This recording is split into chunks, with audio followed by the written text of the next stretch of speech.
OK, the shortlists for the men's and women's Ballon d'Or were announced last night. As always, a few big omissions, a couple of surprise names, but lots and lots of interest. Well, James is here to talk us through it. James, we're going to focus on the men's Ballon d'Or first. Give us the headlines. Well, the big headline is, from an English perspective, 6 players nominated from the 30-man shortlist. You have Phil Foden from Manchester City, Declan Rice after his first season at Arsenal, after that £100 million move, and also England's run to the Euro 2024 final. Harry Kane, the England skipper, Jude Bellingham, probably the best candidate in terms of most likely to win of the English candidates, Bukayo Saka and Cole Palmer. But for Cole Palmer, it's been quite a remarkable rise over the course of the last 12 months. The voting period started on the 1st of August last year when he was still a Manchester City player. But what he's done since then has been absolutely incredible. A remarkable debut campaign at Chelsea, culminating in a goal which he scored against Spain in the final of the Euros. Harry Kane, when it came to the Euros, maybe a little bit underwhelming when it came to his performances for England, but that's not the case when it comes to Bayern Munich. His first season at the German Giants, he scored 44 goals in all competitions in his first campaign in Germany. And as I mentioned, I think the most likely English candidate to be victorious is Jude Bellingham after what he did with club and country. His first season at Real Madrid, scored 23 goals in all competitions. They won 4 trophies as well. Who could forget the overhead kick against Slovakia in the knockout stages of the Euros? In terms of Premier League interest, we're really well represented. 10 players from the Premier League, 4 Arsenal, 4 Manchester City. It does look like Rodri, that man there, is probably from the Premier League contingent the most likely to be successful. Fresh from Manchester City, winning 4 Premier League titles in a row, and he won the Euros with Spain as well. I think Jude Bellingham would probably have a slightly better hope if England won the Euros. Unfortunately, he didn't, and that means Rodri is probably just ahead of him at this moment in time. Well, I mean, those are the players, but it's just one goalkeeper making the 30-man shortlist. Also coming from an English club, though. Yeah, and who could argue against this? Emi Martinez. He was nominated last year for it after Argentina won the World Cup. Nominated once again. Argentina winning the Copa America. Aston Villa reaching the Champions League for the first time in 41 years. They reached the semi-finals of the Conference League as well. He's also nominated for the best goalkeeper. And you think being the only goalkeeper in the main draw for the Ballon d'Or means he's almost certainly going to win best goalkeeper again, which he did last year. So Emi Martinez, Aston Villa fans absolutely love him. Fans love to hate him, but you can't deny brilliant goalkeeper. So those are the people included. But as we mentioned in the introduction, some big omissions as well. 2 very big omissions. There they are. Yeah, Cristiano Ronaldo and Lionel Messi. For the first time since 2003, neither of these men have been nominated for the Ballon d'Or. And what it means is, because of the success they've had over the course of the last 16 seasons, it's only twice from the last 16 seasons crazy, isn't they've not won it. That was when Luka Modric won it in 2018, fresh off the back of Croatia reaching the World Cup final, and then Karim Benzema won it in 2022 as well. So it does mean this year we're going to get a winner for the first time, a brand new winner of the Ballon d'Or. It does look like it's going to be between Jude Bellingham, Rodri, Vinicius Jr. could be the one to get over the line. But it's going to be fascinating to see, because it is very open, unlike sometimes we saw it over the course of the last 16 years when one of these men have been nailed on to win it.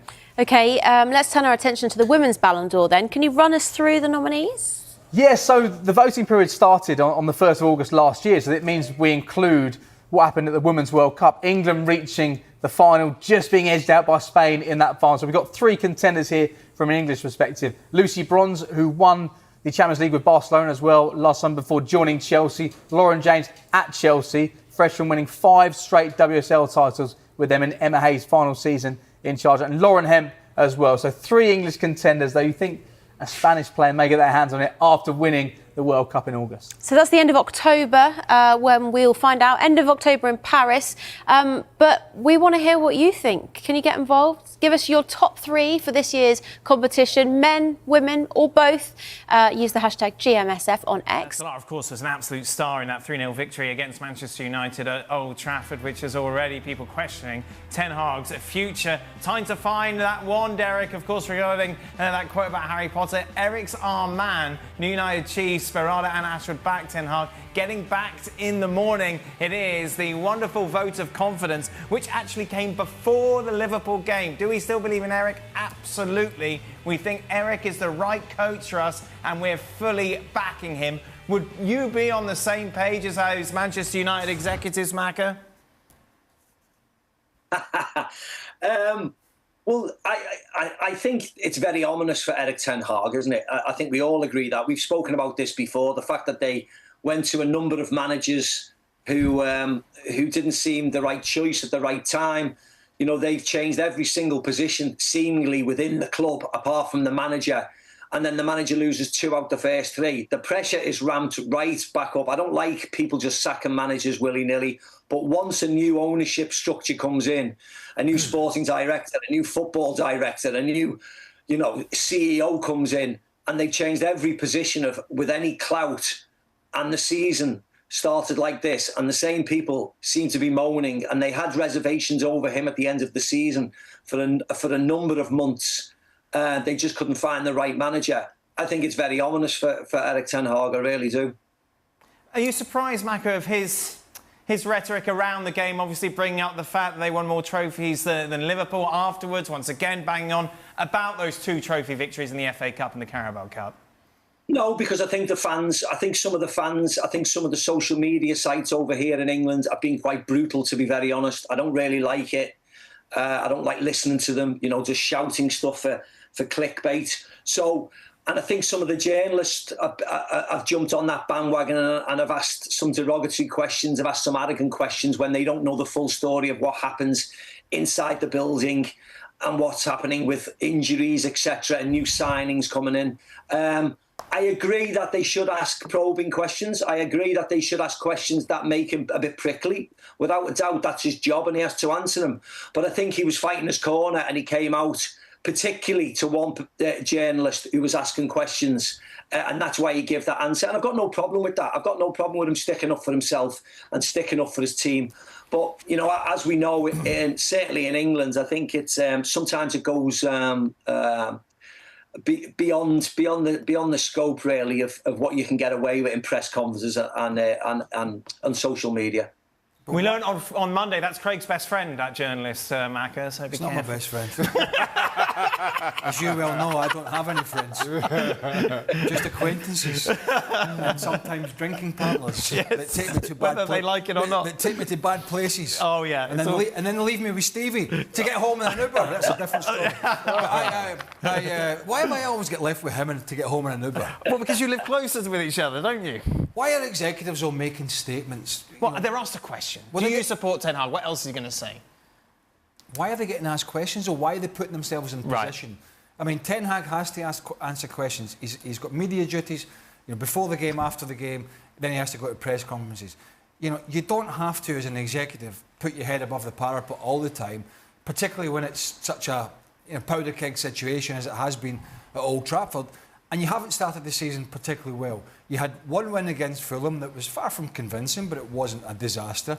You lost at Brighton late on, and my God, you don't make a statement before you play Liverpool, a team that in recent years has beaten you 7-0, albeit it was at Anfield. But it's just fueling, as Maka said, it's fueling some journalists to ask questions. The board are sending backing you, and everybody's been, getting put in a position. It is early, and he has got time to turn it around, but the worrying signs are that it's kind of similar to what we saw last year. Yes, there are some new players in there. Some of them have to get bedded in. De Ligt needs some more game time. Mazraoui needs some more game time. Agati hasn't played.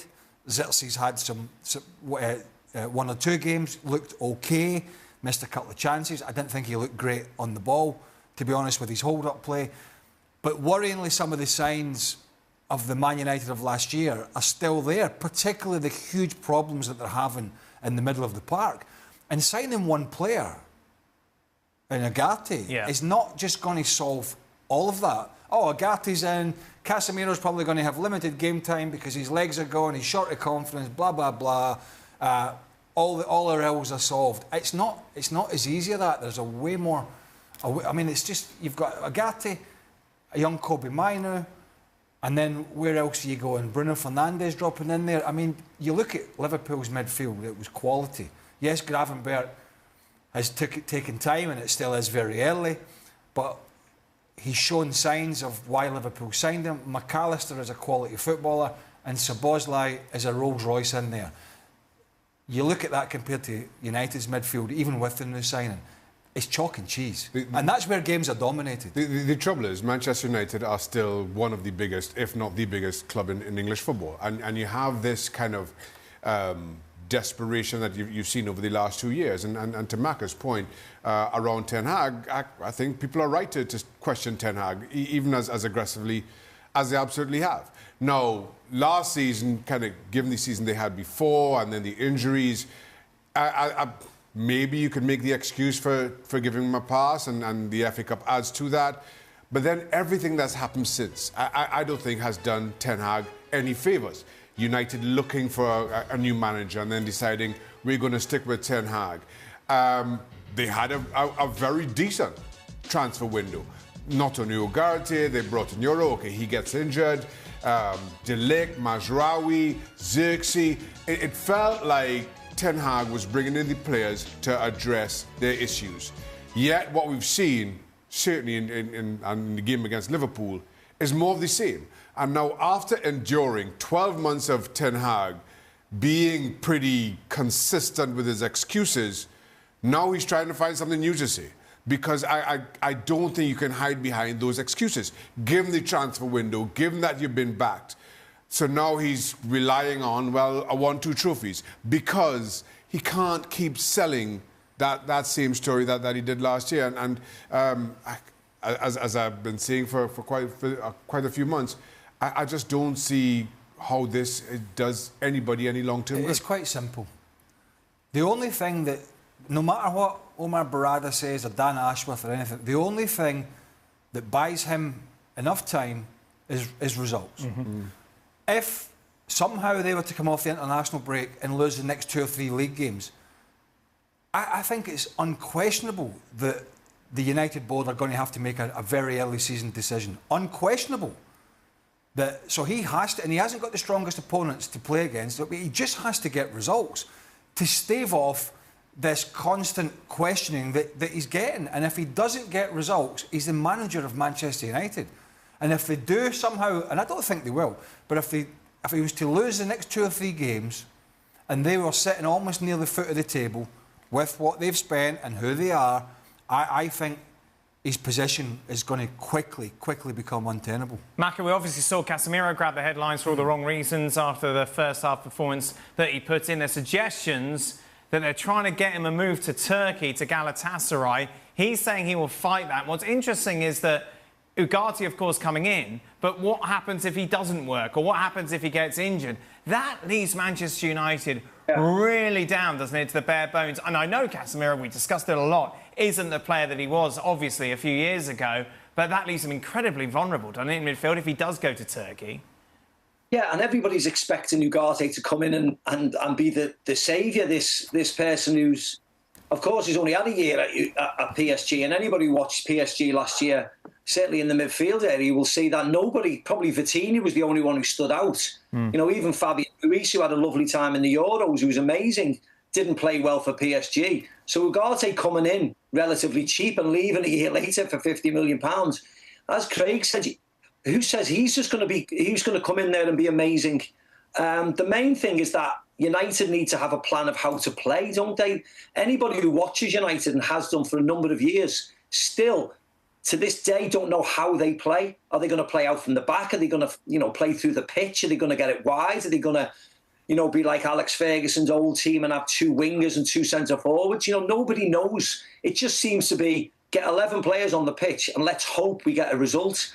And I think that's the bigger issue. Yes, Højlund's, injured and they can keep chirping on about that, but he never had the greatest first season last year. He has to improve tenfold. Rashford has to improve tenfold to be like the form that he showed a couple of years ago where he was outstanding. Garnacho needs to step up now in his relatively second year. And they need ball winners and they need to be strong defensively in midfield. You can't rely on Kobe Mainoo. Absolutely not, as a 19-year-old. He's only a young boy still learning the game. You cannot rely on him. McTominay's gone, who did a good job when called upon. Mount injured. Eriksen's old. So, yes, they need Ugarte to come in and be an absolute superstar from the first minute. Otherwise, it's going to be back to the same old problems. They can't stop conceding goals. Do you get rid of Casemiro, Shaq? No. I think right now, Justin and Maka detailed it well, in that position, they're just too thin on the ground. The issue is, I don't trust, and don't get me wrong here, I think Casemiro has been one of the best players in his position in a generation. But he's at that stage now, particularly, while I like the idea of somebody with his experience alongside Kobe Mainoo, in experience and coming through, I just feel against the better teams in the league, he will get found out. But it's a long old season. It's 38 league games, Champions League and Cups. I think there are opportunities there to rotate, to get Casemiro in, to provide that experience and opportunity for Kobe Mainoo. But that opportunity doesn't come against the Man Cities and the Arsenals and, dare I say, the Liverpools of the league. He's got this marvellous thing called a contract. Yeah, he's got 2 years left on his contract. It's a big, it's like 300 grand, isn't it, a week? I wouldn't imagine he's a man that is going to be pushed around if he doesn't want to do anything. And look, he's not going to play as badly as he did at the weekend going forward. He might not be able to do it week in, week out anymore at the highest level when the game's very quick.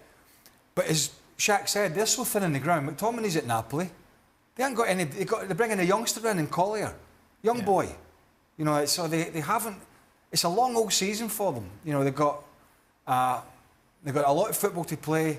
Whether they just couldn't give a stuff about that and think we just need to get the wages off. We wouldn't mind getting the wages off. That's a different matter. Yeah. But from a footballing perspective, then that is one of the positions, the middle of the park, where they are super thin on the ground. And of course, as you said, Agati could come in, might not play particularly well, might get injured. So could young Minor.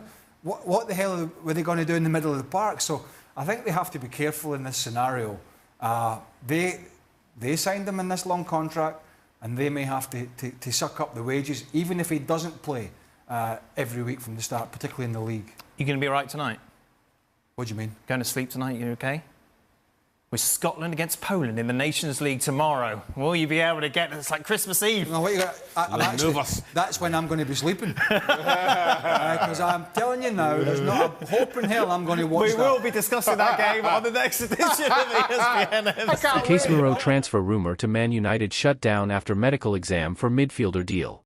Recent rumours of Casemiro being transferred from Manchester United to Galatasaray have been dismissed after reports surfaced about Sergio Oliveira undergoing medical tests ahead of a move to Olympiacos. Casemiro has been linked with a possible exit from United following a significant drop in performance since his standout debut season after arriving from Real Madrid in August 2022. His struggles were on full display during United's 3-0 loss to Liverpool, where he was substituted at halftime after committing crucial mistakes that led to 2 goals. Now, speculation is growing that Galatasaray is eyeing the midfielder as the Turkish transfer window nears its Friday, September 13th, closing. According to The Times, Casemiro is on Galatasaray's radar as part of their search for a strong midfield presence. This summer, Galatasaray has already made a statement with high-profile signings like Victor Osimhen on loan from Napoli, and they could add Casemiro through a similar approach. Their aggressive transfer window has also brought in Gabriel Sara, Elias Jalert, Ismail Jacobs, Hakim Ziyech, and Michy Batshuayi, reinforcing the squad for the upcoming season. On the other side of the equation, Galatasaray has made room by offloading several players, including former Leicester striker Tet, Wilfried Zaha, and Nicolo Zaniolo. Another departure appears imminent with Oliveira reportedly set to join Olympiacos, clearing even more space for a potential Casemiro deal. Oliveira, who hasn't made an appearance this season, played 24 games for Galatasaray last year, scoring twice. His exit opens up opportunities for Casemiro to step into the lineup as the club looks to strengthen their midfield options. Meanwhile, Casemiro may also see reduced playing time at Manchester United following the late addition of Manuel Ugarte from Paris Saint-Germain. Ugarte wasn't registered in time to play against Liverpool but is expected to make his debut post-international break against Southampton. Building him into the team will take time, United manager Erik Ten Hag commented about Ugarte. It's not like I'm Harry Potter, and that's something everyone must realize. If you look at Manuel Ugarte, he hasn't played a minute this season yet. We'll need to build his fitness and integrate him into the team, but I'm confident he'll be a key player for us.